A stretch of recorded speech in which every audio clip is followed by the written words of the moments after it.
नमस्कार, एक न्यूज 24 देख रहे हैं आप और मैं हूं आपके साथ तान्या सिंह। बिहार में जारी भूमि सर्वेक्षण ने कई महत्वपूर्ण और जटिल समस्याओं को उजागर किया है, खास तौर से उन लोगों के लिए जिनकी जमीन का बंटवारा मौखिक रूप से किया गया था। ऐसे लोगों के लिए चिंता का विषय यह है कि उनके पास जमीन के बंटवारे से संबंधित कोई लिखित दस्तावेज उपलब्ध नहीं है। कई किसानों की जमीन का विभाजन उनके पूर्वजों द्वारा मौखिक रूप से किया गया था, जिससे अब भूमि में रिकॉर्ड को लेकर समस्याएं पैदा हो रही हैं। मौखिक बंटवारे के कारण अब यह स्पष्ट नहीं है कि सर्वे के बाद खतियान किसके नाम पर बनेगा, क्योंकि लिखित साक्ष्य का अभाव है। किसानों का कहना है कि उनकी जमीन पुश्तैनी है और पीढ़ियों से उनके पास है, लेकिन इसका कोई आधिकारिक दस्तावेज उपलब्ध नहीं है। इसके चलते उन्हें इस बात की चिंता सता रही है कि सर्वे के बाद उनकी जमीन का मालिकाना हक कैसे तय होगा। मौखिक बंटवारे के बाद जमीन के स्वामित्व की स्थिति में अनिश्चितता ने कई किसानों को तनाव में डाल दिया है, क्योंकि मौजूदा कानून में जमीन के अधिकार के लिए लिखित दस्तावेज का होना अनिवार्य है।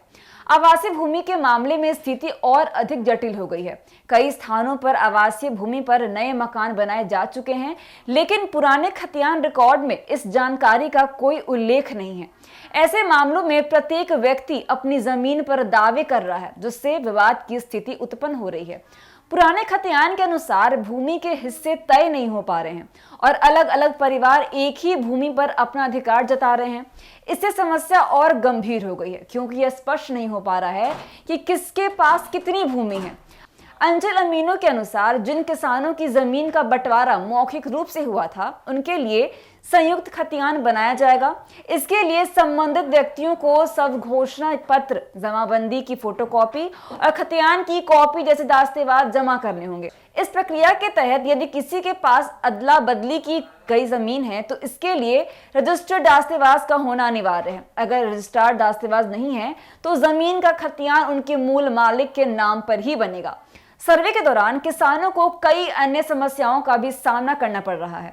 मौखिक रूप से विभाजित भूमि के स्वामित्व की पहचान करना, आवासीय भूमि पर हिस्सेदारी का दावा करना और अदला बदली वाली जमीन का उचित रिकॉर्ड न होने जैसी चुनौतियां प्रमुख है। सर्वे की प्रक्रिया में हो रही देरी भी एक गंभीर समस्या बन गई है। जमीन से जुड़े दस्तावेजों की कमी और जटिलताएं सर्वेक्षण को धीमा कर रही है, जिससे किसानों को और अधिक परेशानियों का सामना करना पड़ रहा है। इन सभी मुद्दों के चलते भूमि सर्वेक्षण की प्रक्रिया में समय और संसाधन दोनों की अधिक आवश्यकता हो रही है। बिना लिखित दस्तावेज वाले मामलों में समाधान निकालना कठिन साबित हो रहा है और सरकारी विभागों को इन मामलों में तेजी से निर्णय लेने की आवश्यकता है।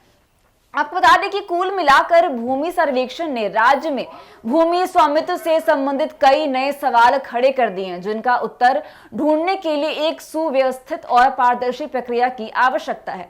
तो फिलहाल के लिए बस इतना ही। बड़ी खबर के बने रहिए हमारे साथ और देखते रहिए एक न्यूज़ 24। धन्यवाद।